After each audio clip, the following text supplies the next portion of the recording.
Vamos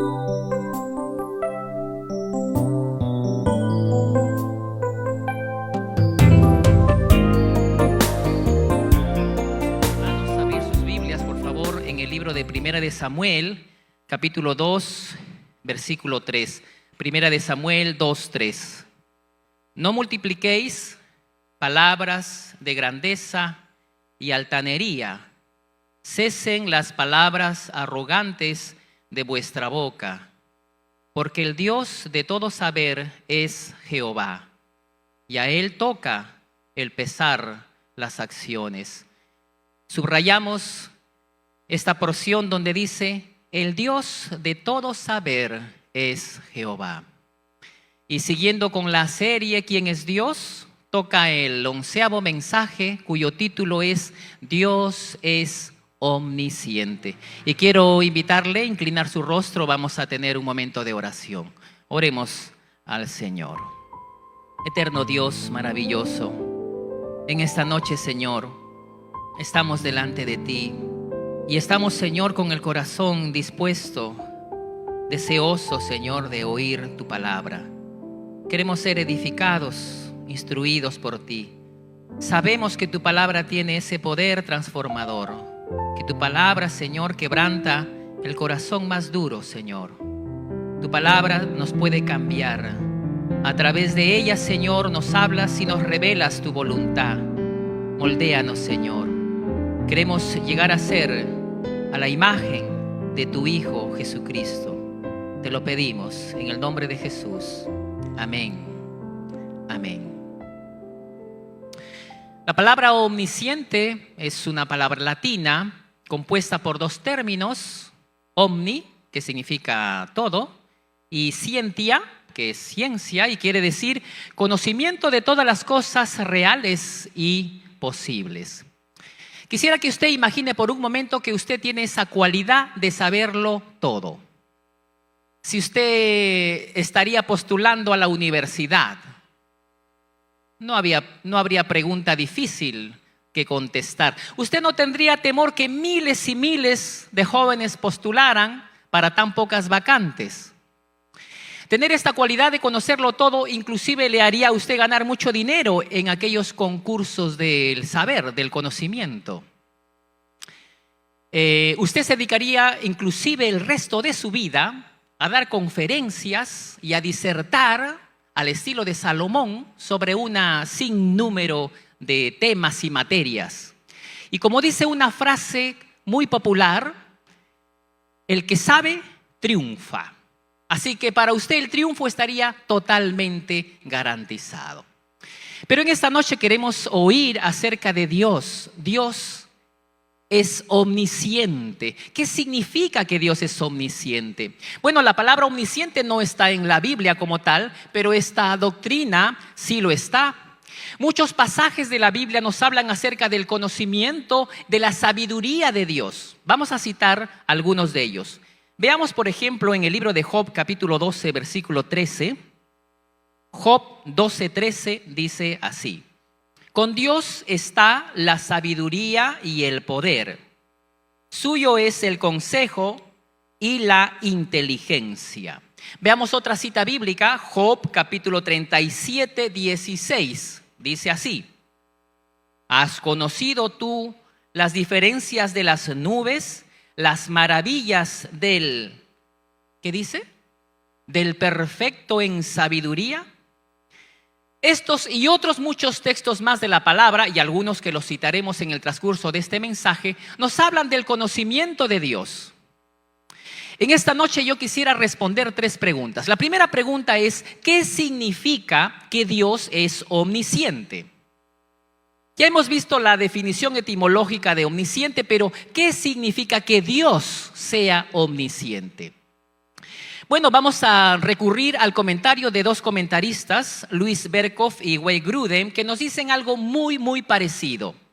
Berkhof dice así: el conocimiento de Dios puede definirse como aquella perfección divina por medio de la cual Él, en una manera completamente única, se conoce y conoce todas las cosas posibles y actuales en un acto sencillo y eterno. Y también Wayne Grudem dice muy similar de manera más resumida. Dice Grudem: Dios se conoce completamente a sí mismo y todas las cosas reales y posibles en un acto sencillo y eterno. Básicamente, de esta definición que nos dan estos autores bíblicos, podemos nosotros desglosarlo en 4 partes. Ante la pregunta, ¿qué significa que Dios es omnisciente? Entonces, número 1, significa que Dios se conoce completamente a sí mismo.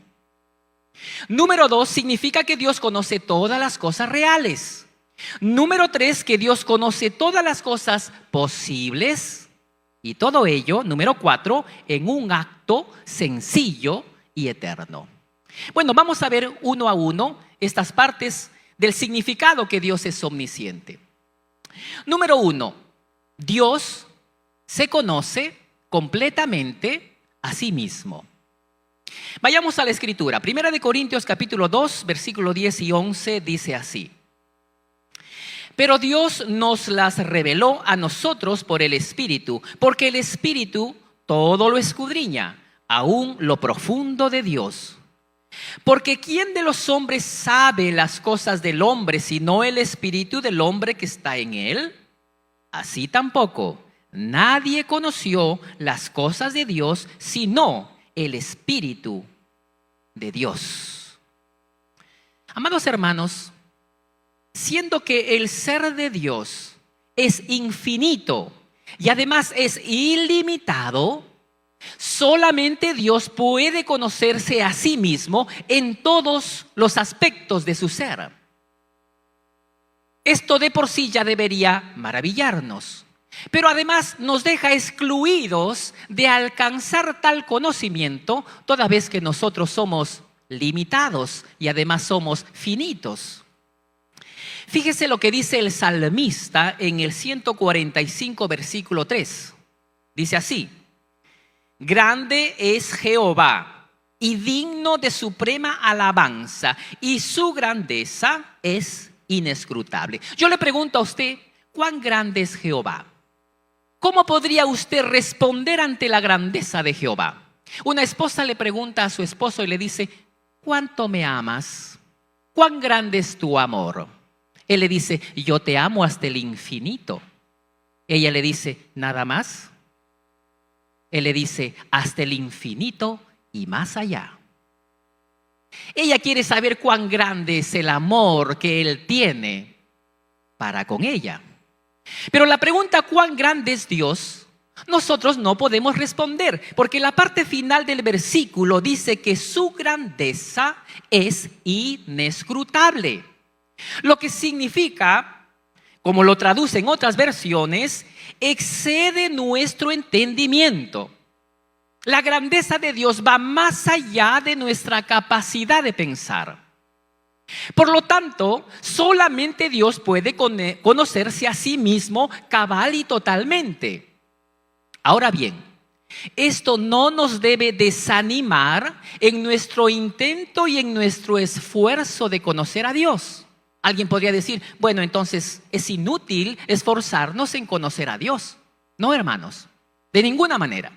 Dios nos invita a conocerle. Dios quiere que le conozcamos. Como bien habíamos citado en aquella serie en el año 2022, ese pasaje de Jeremías 9:24 que lo podemos leer: mas alábese en esto el que se hubiere de alabar, en entenderme y conocerme, que yo soy Jehová, que hago misericordia, juicio y justicia en la tierra, porque estas cosas quiero, dice Jehová. Dios quiere que le conozcamos. Ahora bien, hermanos, es incorrecto decir que es imposible conocer a Dios. Lo correcto sería decir: es imposible conocer a Dios totalmente, exhaustivamente.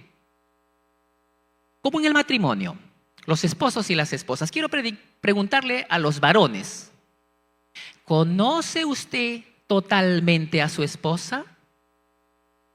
Ahora, seguramente los que tienen más años de casados podrían decir que conocen más a su esposa, pero no creo que la conozcan totalmente. Y lo mismo las esposas. Si yo le pregunto a las hermanas casadas, ¿conoce usted totalmente a su esposo? Yo sé que muchas que están casadas y que tienen muchos años pueden conocer mucho de sus esposos. Inclusive algunas hermanas dicen, cuando lo miran a su esposo, ya sé lo que estás pensando, le dicen. Ya sé lo que me vas a decir. ¿Saben, hermanas? Una noticia. No siempre atinan. En la mayoría de las veces puede que sí, pero no siempre. Usted puede conocer mucho de su esposo, pero no totalmente. Y si esto ocurre, y si esto es cierto en el matrimonio, ¿cuánto más para con Dios? Nosotros, siendo finitos, siendo limitados, no podemos conocer completamente a Dios. Por lo tanto, en la definición, ¿qué significa que Dios es omnisciente? Número uno, que Dios se conoce completamente a sí mismo. Bien, vamos al segundo párrafo de la definición. Número dos, Dios conoce todas las cosas reales. Esto quiere decir que Dios conoce y se refiere a las cosas reales, a su creación. Dios conoce toda su creación inanimada, como las rocas, los ríos, el viento, la lluvia, los minerales, los metales. Todos los elementos químicos de la tabla periódica, Dios se lo conoce. A mí no me gustaba la química, no sé si a usted, pero eso de aprenderse la tabla periódica era un calvario para mí, un martirio. Pero Dios conoce todo, toda la materia del universo, desde lo más pequeño, desde las partículas subatómicas, hasta lo más grande del universo entero. Y asimismo conoce su creación de los seres vivos, desde los microbios, desde los parásitos, desde los organismos microscópicos o inclusive aquellos que de repente el hombre todavía no alcanzó a ver con sus potentes microscopios. Dios conoce desde lo más pequeño hasta lo más grande de los monstruos marinos y de aquellos animales ya extintos, como los dinosaurios. Dentro de esta categoría de las cosas reales, Dios conoce también los seres angelicales, ángeles, arcángeles, querubines, serafines, y los demonios y todos los que operan en las regiones celestes, ¿no? Potentados, principados, Dios lo conoce todo. Aunque nuestros ojos no lo ven, forman parte de las cosas reales que Dios conoce. El conocimiento de las cosas reales también abarca los sucesos en la historia y en la humanidad. Todo lo que ha ocurrido en el pasado, en el presente, inclusive en el futuro, Dios lo conoce. Conoce en simultáneo lo que está pasando aquí, ahora, en el Perú, en Indochina, en Argentina, en Rusia, en todas partes del mundo. Dios lo conoce. A nivel macro, los acuerdos de naciones, ¿no? Las políticas, los acuerdos comerciales, los pactos, inclusive los asuntos de carácter de conflictos bélicos, las guerras, todo lo conoce Dios. A nivel macro de naciones, pero a nivel también individual, persona a persona, sea niño, sea adulto, sea joven, sea un anciano, Dios te conoce a ti, Dios me conoce a mí. Y como lo decía el salmista en el 139 que podemos leer, Salmo 139, del 1 al 3, oh Jehová, tú me has examinado y conocido, tú has conocido mi sentarme y mi levantarme. Has entendido desde lejos mis pensamientos, has escudriñado mi andar y mi reposo, y todos mis caminos te son conocidos. Todos nuestros caminos, ¿qué es esto de nuestro andar, sentar, levantarme? Está hablando de todos los asuntos cotidianos de nuestra vida. Y también conoce nuestras alegrías, nuestras tristezas, nuestros fracasos. Todo lo sabe Dios. Bien. Entonces, ante la pregunta, ¿qué significa que Dios es omnisciente? Hemos dicho, número uno, significa que Dios se conoce completamente a sí mismo. Número 2, que Dios conoce todas las cosas reales. Y ahora entramos al número 3, Dios conoce todas las cosas posibles. ¿Y qué es esto de que Dios conoce todas las cosas posibles? Cuando usted se encuentra en una encrucijada en la vida y no sabe qué camino tomar, no sabes ir para la derecha, no sabes ir para la izquierda, yo le pregunto, la decisión que usted tome, ¿cree usted que cambiará el curso de la historia de su vida? Y si usted toma esa decisión, ¿conoce usted qué hubiera sido posible si tomaba la otra decisión? Bueno, pudiéramos suponer. Pero nosotros, ante esta situación de escoger, de elegir, los jóvenes, por ejemplo, solteros, tienen que elegir casarse. Y están en la disyuntiva. Dicen, ¿me caso con ella? Bueno, ella sabe cocinar, muy rico, pero es desordenada, desaseada. Esta otra es limpia, pulcra, la casa es un anís, pero quema el agua. No sabe cocinar. Entonces está en la disyuntiva, ¿con quién casarse? Bueno, las señoritas también evalúan, ¿no? Las señoritas dicen, este joven es un caballero, es muy respetuoso, pero misio. Este otro tiene plata, pero es bruto, dicen, ¿no? Es tosco, torpe. Entonces está ahí luchando, ¿con cuál me caso? Entonces estamos en esa disyuntiva para tomar decisiones. ¿Qué carrera voy a elegir? ¿Qué estudio? ¿Voy a ser médico? ¿Voy a ser abogado? ¿Voy a ser ingeniero? Los que son comerciantes quieren invertir. ¿En qué van a invertir? Tenemos que tomar decisiones. Pero Dios conoce todas las cosas posibles, es decir, todas aquellas cosas que nosotros no decidimos que eran posibles que ocurrieran, pero que al final no sucederán. Vamos a la cita bíblica. Voy a contarles la historia antes de leer. Se trata de David. David, en este momento de la historia, vive huyendo de Saúl. El rey de Israel en este momento de la historia es Saúl. Por lo tanto, David vive en cuevas, en cavernas, duerme aquí, duerme allá. Y había una ciudad llamada Keila. Y Keila fue atacada por los filisteos. Entonces, bajo la dirección de Dios, David, que ya tenía hombres que lo seguían, va y libra a Keila de los filisteos. Ahora Keila está en deuda con David. Tiene mucha gratitud para con David. David ahora se encuentra en Keila, una ciudad amurallada. Por fin seguramente esa noche va a dormir en una cama decente, porque recuerde que él vive huyendo en cuevas, en cavernas. Seguramente los habitantes de Keila le han servido una muy buena comida a él y a sus hombres. Pero hay un problema, que hay rumores de que Saúl va a ir a atacar a Keila. Y en ese contexto David consulta a Dios. Y vamos a leer lo que dice ahí, 1 Samuel 23, versículo 10 al 13. David está orando, dice así. Y dijo David, Jehová Dios de Israel, tu siervo tiene entendido que Saúl trata de venir contra Keila y destruir la ciudad por causa mía.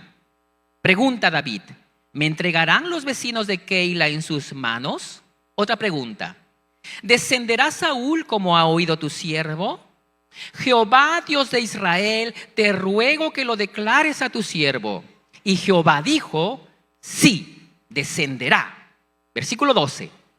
Dijo luego David, me entregarán los vecinos de Keila a mí y a mis hombres en manos de Saúl. Y Jehová respondió, os entregarán.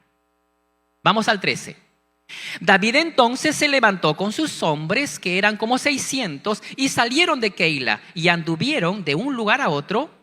Y vino a Saúl la nueva de que David se había escapado de Keila y desistió de salir. Aquí vemos un caso del conocimiento de Dios de las cosas posibles, pero que en realidad nunca ocurrieron. David tiene una información de parte de Dios y en base a esta información David toma una decisión. Y con esta decisión la posibilidad segura nunca ocurre. No sé si usted ha visto esas películas de ciencia ficción de viaje en el tiempo. ¿Ha visto? A mí me encanta, es fantástico y alucinante. Está el científico que ha inventado la máquina del tiempo y se va al futuro. Y regresa del futuro con un periódico. Y va a ver a su amigo, un joven que todavía no está casado, tiene su novia, y le dice y le muestra el periódico y le dice: mira, en el futuro tu hijo va a ir a la cárcel, se va a meter en serios problemas. Aquí está la portada. Entonces el joven se sube a la máquina del tiempo, viaja al futuro, se pone la ropa de su hijo, pero no se deja ver por él. Se le adelanta al hijo y se comporta de tal manera que evita que su hijo vaya a la cárcel.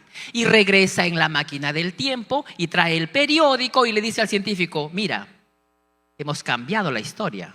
Mi hijo ya no irá a la cárcel. En el caso de David, David no tenía que subirse a una máquina del tiempo para ir al futuro. David ora, se inclina ante Dios y le hace la pregunta: ¿Saúl va a venir?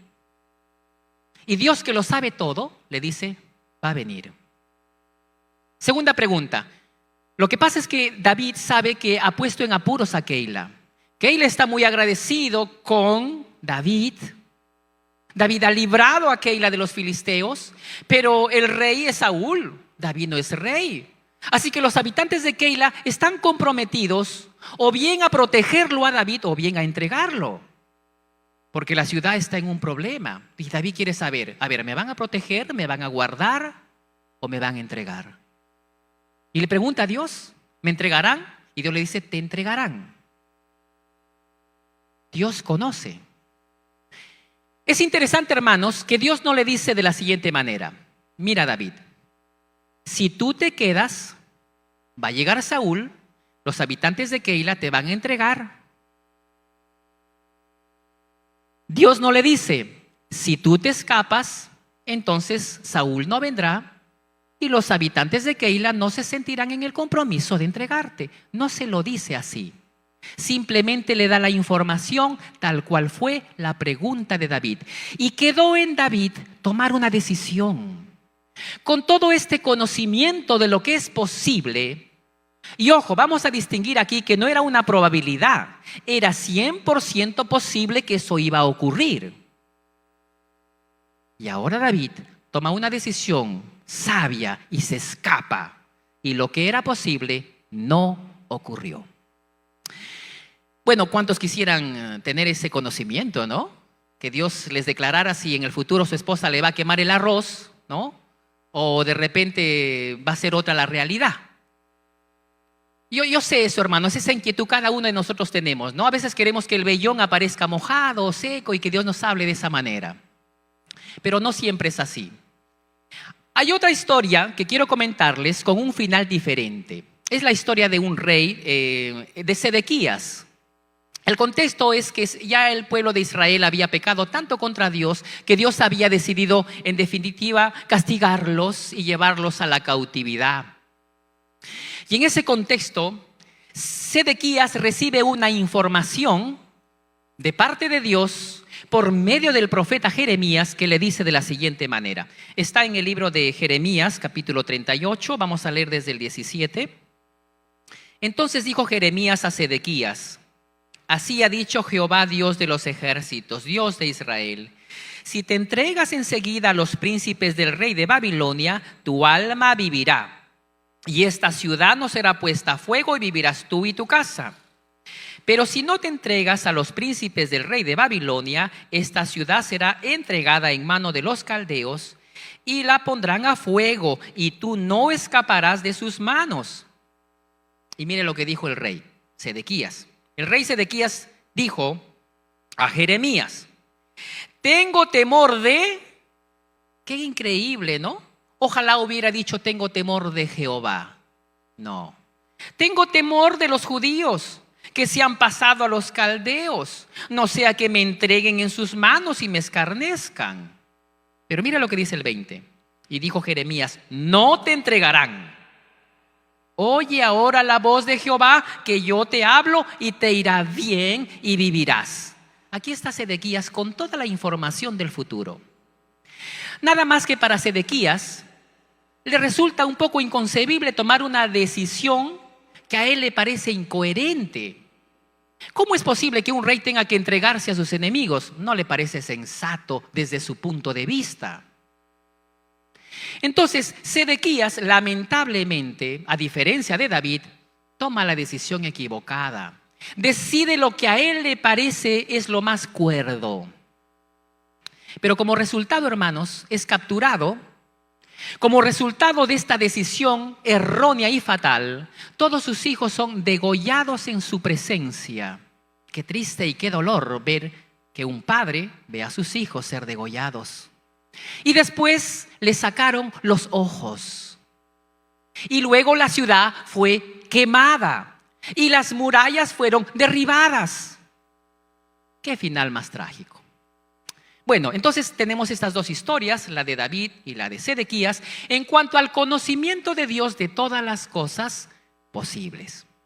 Muy bien, vamos al cuarto y último de la pregunta, ¿qué significa que Dios es omnisciente? Hemos dicho, número 1, significa que Dios se conoce completamente a sí mismo. Número 2, Dios conoce todas las cosas reales.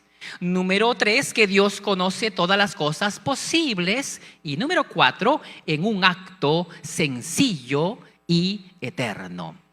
Es sencillo, hermanos, porque Dios no tiene que hacer ningún esfuerzo para responder, por ejemplo, cuántas estrellas hay en el universo. Dios no se detiene a contarlas, ni siquiera hace una pausa para meditar. Es sencillo porque Dios sabe instantáneamente, por ejemplo, cuántos cabellos tenemos en nuestra cabeza. Algunos menos, otros más. Dios sabe, por ejemplo, cuántos granos de arena hay en todas las playas del mundo.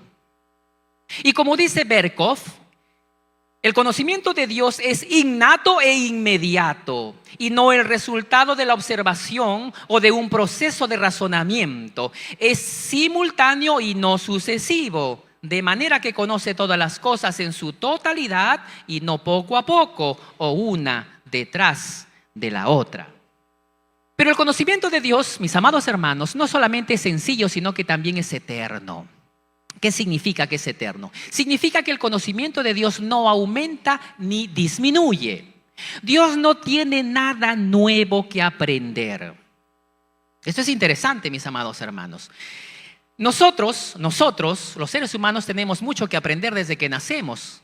Es por eso que los bebitos, ¿no? Víctor Daniel, Gracia, todos los bebés cogen y se llevan todo a la boca porque están aprendiendo. Si está duro, si está blando, si está caliente, si está frío, si está dulce. Si por ahí encuentra la sandalia de su papá, blando, dice, blando. El lapicero, duro. Y está aprendiendo. Hasta los genios tienen que aprender. Los genios no nacen sabiéndolo todo. Nacen con una capacidad espectacular dada por Dios para aprender de manera sorprendente, pero al final de cuentas aprenden. Dios no. Si Dios tuviera que aprender cosas nuevas, dejaría de ser omnisciente. Así, mis hermanos, el conocimiento de Dios es eterno en el sentido de que no aumenta ni disminuye. Todas las cosas del pasado, todas las cosas del presente y todas las cosas del futuro las conoce Dios. Y sobre esto de las cosas del futuro, vamos a responder la segunda pregunta de esta noche. La segunda pregunta de esta noche es, ¿qué es la presciencia de Dios? No presencia, sino presciencia de Dios. ¿Qué es la presciencia de Dios? Bueno, la palabra presciencia viene del latín prescientia, que significa la cualidad de saber las cosas del futuro. Los componentes léxicos de esta palabrita son 4. Pre, que significa antes. Sire, que significa saber. En, que es el agente que lleva la acción. Y el sufijo ia, que es la cualidad. Y Dios tiene esta cualidad de conocer el futuro. No estamos hablando de cosas posibles. Estamos hablando de cosas que van a ocurrir sí o sí. Dios lo conoce. Y en la Biblia, en la palabra de Dios, nos ha dejado el Señor, en el Antiguo Testamento, sobre todo en el libro de Daniel, y en el Nuevo Testamento, en el libro de Apocalipsis, las cosas que vendrán en el futuro. Dios conoce, por ejemplo, el fin del mundo. el día del Señor, el día en que Cristo vendrá. Como bien lo dijo Jesús en Mateo 24:36, lo dijo de la siguiente manera: pero el día y la hora nadie sabe, ni aun los ángeles de los cielos, sino mi Padre. Hermanos, tan exacto, tan preciso y tan completo es el conocimiento de Dios del futuro, que inclusive Él ya nos ve sentados en los lugares celestiales con Cristo Jesús. ¿Cuántos dicen amén? 1. ¿Cuántos dicen amén? 40. Bien, así es, hermanos. Hermanos, respecto a este tema de la presencia de Dios, de las cosas que Dios conoce del futuro, no nos resulta difícil comprender que Dios así lo conozca por aquello que Él mismo ha decretado en su palabra. Vamos a leer, por ejemplo, Isaías 46, 9 y 10. Dice así, Isaías 46, 9 y 10. Acordaos de las cosas pasadas desde los tiempos antiguos, porque yo soy Dios y no hay otro Dios, y nada hay semejante a mí, que anuncio lo porvenir desde el principio y desde la antigüedad, lo que aún no era hecho, que digo, mi consejo permanecerá y haré todo lo que quiero. Entonces, no nos resulta difícil, no debería resultarnos complicado entender que Dios conoce el futuro por aquellas cosas que Él mismo ha decretado que hará. La segunda venida de Cristo, la resurrección de los muertos, el juicio final, el Armagedón, el milenio, etcétera, etcétera. De repente no lo estoy diciendo en el orden correcto, pero todas estas cosas Dios las conoce y no nos resulta a nosotros complicado. Pero debo mencionar, hermanos, que hay una cuestión sobre la presencia de Dios que ha causado cierta discrepancia entre los teólogos, no de ahora, sino de muchas décadas atrás. Y se trata acerca de las acciones voluntarias de los hombres. Es decir, que Dios nos ha hecho con libre albedrío para decidir y tomar decisiones. Entonces, los teólogos se han dividido en dos grupos, no todos, pero parte de ellos, en un grupo y en el otro, frente a una pregunta del siguiente enunciado. Ponga atención, el enunciado dice así: si Dios sabe todo lo que sucederá en el futuro, vamos a subrayar ahí la palabra todo, ¿cómo pueden nuestras decisiones ser libres? Lo voy a repetir una vez más. Si Dios sabe todo lo que sucederá en el futuro, ¿cómo pueden nuestras decisiones ser libres? Entonces ahí está el grupo de teólogos que dicen, bueno, a ver, Dios nos ha hecho completamente libres, tenemos libre albedrío para tomar decisiones. Por ejemplo, ¿usted vino esta noche libremente o vino obligado? ¿Usted sentía que le ponían una pistola en el pecho para venir? A no ser que su esposa lo haya traído a usted obligado, ¿no? Es otra cosa. Mañana una ama de casa irá al mercado y decidirá comprar fruta. ¿Y qué fruta va a elegir? Ella no se siente como que hay algo que le obligue a comprar tal o cual cosa. Entonces, este grupo de teólogos dice, nosotros somos libres en cuanto a nuestras decisiones y por consiguiente Dios no conoce todo. Conoce el futuro, pero no todo. Ahí subrayamos la palabra. En cuanto a las decisiones de los hombres, Dios no lo puede saber. Imagínense. Y ahí hay un grupo de teólogos arminianos y otros más. Y el otro grupo de teólogos dice, no es así. Dios conoce todo el futuro, incluyendo las decisiones de los hombres, porque es Dios mismo quien dirige esas decisiones. Por lo tanto, se concluiría que el hombre no es libre para decidir. Qué complicado para ellos, no debería ser para nosotros, ¿ya? Y ahí están los dos. Dios conoce todo, las decisiones de los hombres, lo que vas a decidir mañana, pasado, el próximo año, de aquí a 20 años, lo conoce porque Él dirige tus decisiones, por lo tanto no eres libre. Pero hermanos, manteniéndonos nosotros en un término equilibrado, sin complicarnos la vida, pero con humildad, tenemos que aceptar el hecho de que las dos cosas son ciertas. la Biblia nos revela las dos situaciones como una verdad categórica y contundente. Quisiera que vayamos a una sola cita bíblica, hay muchas, pero leamos capítulo 6 de Juan, versículo 37. Juan 6:37 dice así la palabra del Señor: todo lo que el Padre me da, vendrá a mí, y el que a mí viene, no le echo fuera. Vamos a dividir este versículo en dos partes. La primera parte: todo lo que el Padre me da, vendrá a mí. Son palabras de Jesús. Jesús está hablando esto. En esta primera parte de este versículo concluimos una gran verdad, que Dios es omnisciente y conoce todo el futuro, porque Dios ha determinado quién vendrá a los pies de Jesús. Jesús dice: todo lo que el Padre me da, sí o sí vendrá y vendrá a mí. Nadie podrá resistirse a lo que Dios va a dirigir o impulsarle a ese hombre a tomar una decisión de venir a Jesús. Primera verdad. Vamos la segunda parte del versículo. Y el que a mí viene, dice Jesús, no le echo fuera.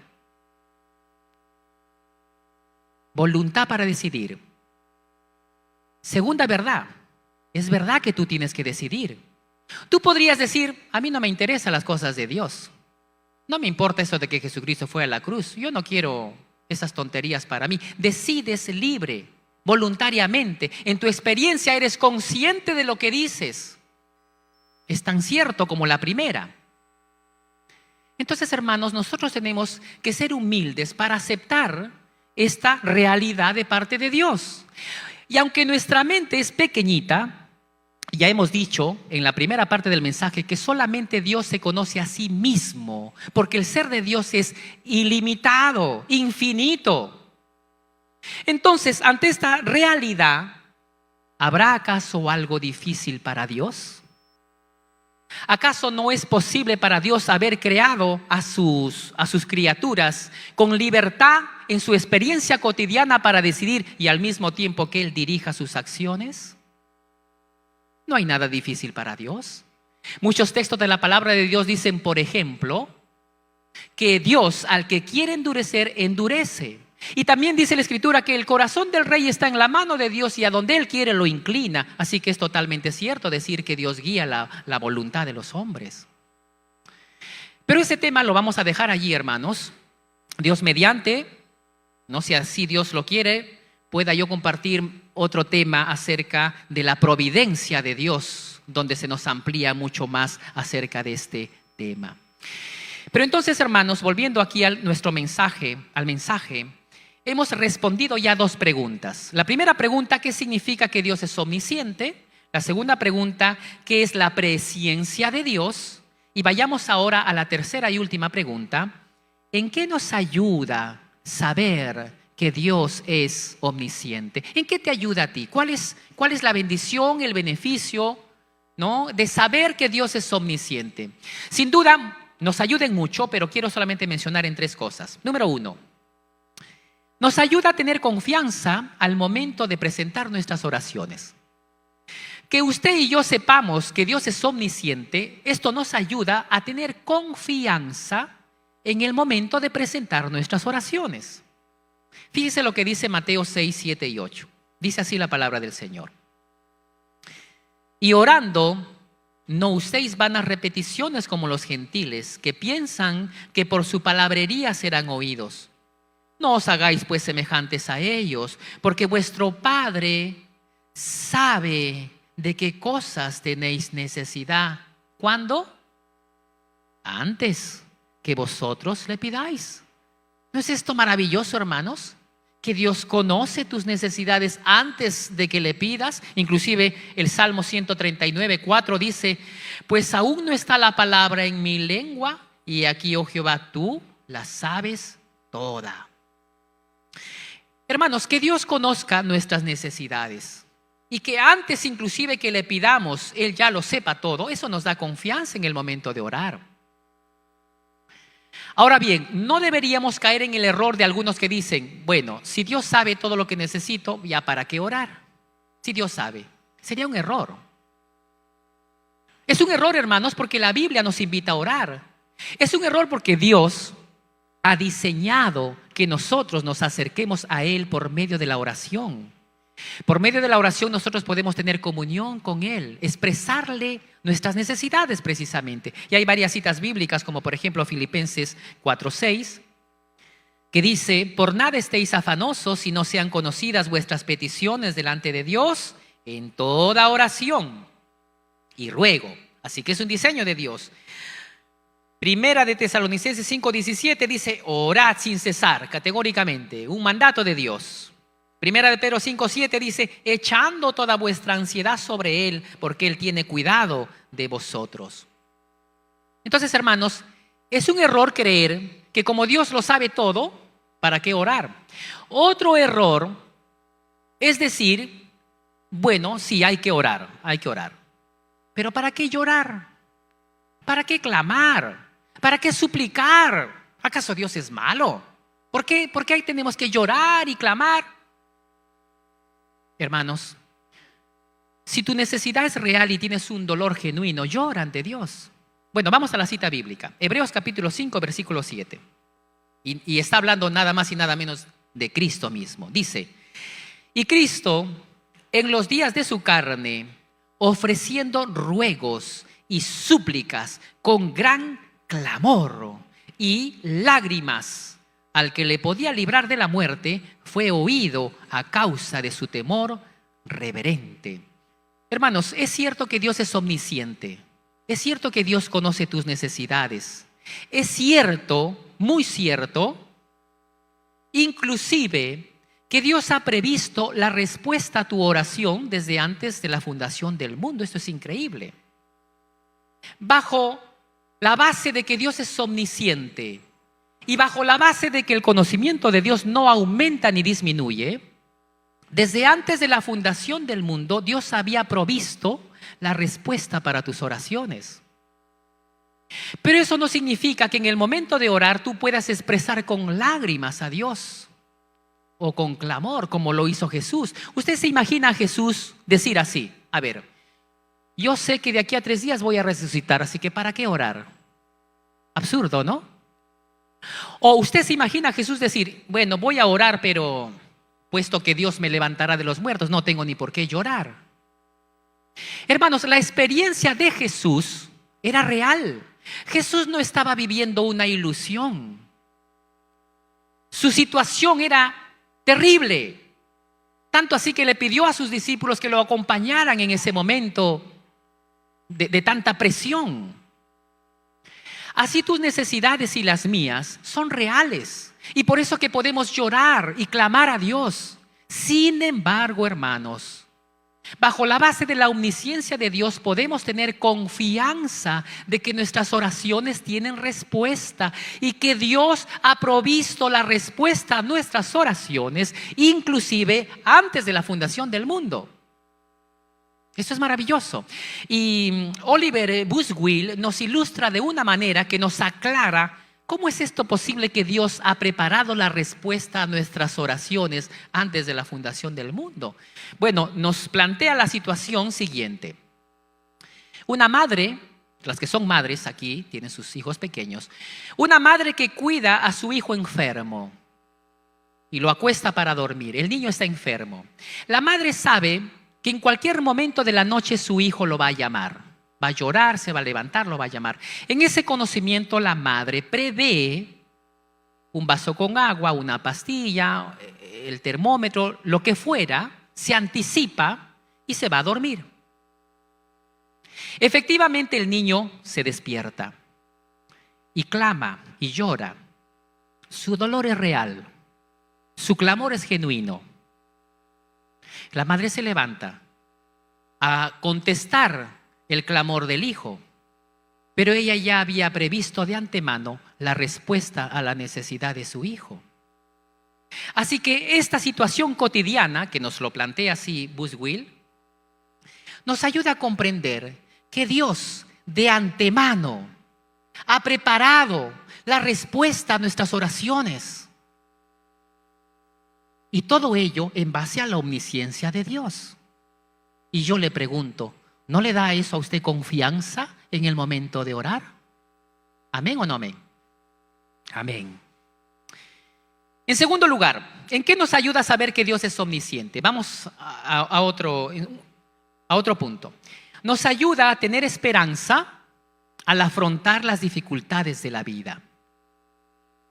Que nosotros sepamos que Dios es omnisciente, eso nos ayuda a tener confianza cuando tenemos que afrontar las dificultades de la vida. Dice el libro de Romanos capítulo 8, versículo 28. Y sabemos que a los que aman a Dios todas las cosas les ayudan a bien. Esto es, a los que conforme a su propósito son llamados. Fíjese que el versículo empieza diciendo y sabemos. ¿Y cómo sabemos? ¿En base a qué sabemos, hermanos? En base al plan perfecto de Dios, que sabe lo que hace, ¿no? La omnisciencia de Dios. Todas las cosas que ocurren a nuestro alrededor, todas las circunstancias difíciles apuntarán, encaminarán para un fin. El propósito de Dios para tu vida y para mi vida es que seamos hechos conforme a la semejanza de su Hijo Jesucristo. ¿Y eso cómo lo sabemos? ¿Y eso dónde está escrito? En el versículo siguiente. Vamos a leer el versículo 29. Romanos 8, 29 dice así: porque a los que antes conoció, también los predestinó, para que fuesen hechos conformes a la imagen de su Hijo, para que Él sea el primogénito entre muchos hermanos. Así que, mi amado hermano y mi amada hermana, todas las circunstancias difíciles de tu vida apuntan a un objetivo de parte de Dios. La meta de Dios para ti no es que seas rico, como lo proclama la doctrina de la prosperidad. Ellos dicen, no, Dios quiere, y enfatizan ahí. No, lo que Dios quiere es que tú seas semejante a Cristo, en su carácter, en su madurez, en su templanza, en su humildad, en todo. Y por eso todas las circunstancias de nuestra vida difíciles que Dios ha permitido que tú experimentes y sufras, la pérdida del trabajo, una situación en la salud, en tu cuerpo, una dificultad en tu hogar, una situación, una crisis económica, cualquier situación adversa va a apuntar y a llevar a que el plan de Dios se cumpla. Inclusive, hermanos, aquellas situaciones en que te acompañarán el resto de tu vida, como lo ocurrió con el apóstol Pablo. Usted sabe que el apóstol Pablo tenía un aguijón en la carne, una enfermedad que él había clamado a Dios y había pedido a Dios. Y vamos a leer allí en 2 de Corintios 12, del 8 al 10. Mire lo que dice Pablo. Respecto a lo cual 3 veces he rogado al Señor que lo quite de mí, y me ha dicho, bástate mi gracia, porque mi poder se perfecciona en la debilidad. Por tanto, mire hermanos, esto es importantísimo, la actitud de Pablo. Por tanto, de buena gana me gloriaré. Pablo no dice, bueno, Dios no me ha sanado, 3 veces le he pedido, soy su siervo, soy su apóstol, cuántas iglesias he abierto y tengo este aguijón, me doy al abandono. No se dio al abandono. Me suicido. Hay gente que toma esa decisión, ¿no? Tiene 1000 problemas y cree que no hay solución ni respuesta y toman esa decisión trágica. Pero Pablo, un hombre que estaba alcanzando ser como Cristo en su carácter y en su madurez, comprende y decide ante las circunstancias difíciles de su vida, dice, por tanto de buena gana me gloriaré más bien en mis debilidades, para que repose sobre mí el poder de Cristo. Por lo cual, por amor a Cristo, me gozo. ¡Qué madurez! ¡Qué hombre más maduro! Usted se goza en medio de la tribulación, sea sincero, ¿no? Una pequeña tribulación en el hogar, un conflicto con su cónyuge, ¿no? Ella le resondra, no qué sé yo, o él hace algo y eso le molesta a usted, o se goza. Pero mire la madurez de Pablo. Me gozo en las debilidades, me gozo en las afrentas, me gozo en las necesidades, me gozo en las persecuciones, me gozo en las angustias, porque cuando soy débil, entonces soy fuerte. Mis amados hermanos, bajo la base de la omnisciencia de Dios, Dios sabe lo que hace. Por lo tanto, ten esperanza. de la respuesta de Dios que Él cumplirá su propósito en ti. ¿Amén o no amén? Amén. Y entonces, hermanos, llegamos a la tercera razón. ¿En qué nos ayuda a saber que Dios es omnisciente? Número 3 y final. Nos ayuda a tener seguridad de nuestro destino eterno. Que nosotros sepamos que Dios es omnisciente, esto nos ayuda para tener seguridad de nuestro destino eterno. Miren, hermanos, bajo la base de la omnisciencia de Dios, sin ser el autor del pecado, Él sabía antes de la fundación del mundo que un día su criatura quebrantaría su ley y pecaría contra Él. Y en base a ese conocimiento, Dios proveyó una respuesta para el pecado del hombre. No vaya a pensar usted, mis queridos hermanos, que a Dios le tomó por sorpresa que el hombre que Él creó, un hombre libre para decidir, se rebelara contra Él. Y que Dios se encontraba en una situación, ¿y ahora qué hago? Esto no me lo esperaba. Y que tenía que tomar una decisión en el camino, una solución. No, hermanos, eso no es así. Bajo la base de la omnisciencia de Dios, Dios sabía antes de la fundación del mundo, sin ser el autor del pecado, que un día el hombre se rebelaría contra Dios. Y por eso, el remedio para el pecado del hombre lo planificó allá antes que el mundo fuese. Esta cita maravillosa de Isaías capítulo 53, versículo 5, que dice así: mas Él herido fue por nuestras rebeliones, molido por nuestros pecados. El castigo de nuestra paz fue sobre Él, y por su llaga fuimos nosotros curados. Este precioso pasaje de la palabra del Señor no solamente fue escrito 700 años antes de Cristo, sino que fue planificado allá antes de la fundación del mundo. Y tú y yo podemos estar seguros de nuestro destino eterno, porque sobre la base de su omnisciencia, Dios te ve a ti y me ve a mí sentados en los lugares celestiales con Cristo Jesús. Amén. Vamos a orar. Vamos a orar y quiero dirigir mis palabras a aquellas personas que aún no han entregado sus vidas a Jesús. Aquellos que nos están visitando ya de un tiempo acá, o aquellos que nos están mirando por la transmisión pero todavía no han entregado sus vidas a Cristo. Mis palabras van dirigidas hacia ti y te pregunto: ¿quisieras tú tener la seguridad de tu destino eterno? En esta noche yo te he contado dos historias, la historia de David y la historia de Sedequías. David tuvo información de lo que era posible y tomó una sabia decisión. Y se libró y se escapó. Sedequías también tuvo información del futuro, pero tomó una decisión que bajo su concepto le parecía coherente. Sin embargo, lo llevó a la destrucción. Y la palabra de Dios nos anuncia que todo aquel que su nombre no fuere hallado en el libro de la vida será lanzado al lago de fuego y azufre. Esto es conocimiento de las cosas futuras. Por lo tanto, te pregunto, ¿qué decidirás? ¿Entregarás tu vida a Cristo? ¿Vendrás a sus pies? Déjame decirte que es tan cierto, porque la Biblia lo declara, que Dios te trae a los pies de Jesús. Pero es tan cierto que tú tienes que tomar una decisión. Y en base a esa decisión eres responsable de tu destino eterno. Por lo tanto, yo te digo, escoge pues la vida, escoge el camino de la verdad y ven a los pies de Jesús. Oramos.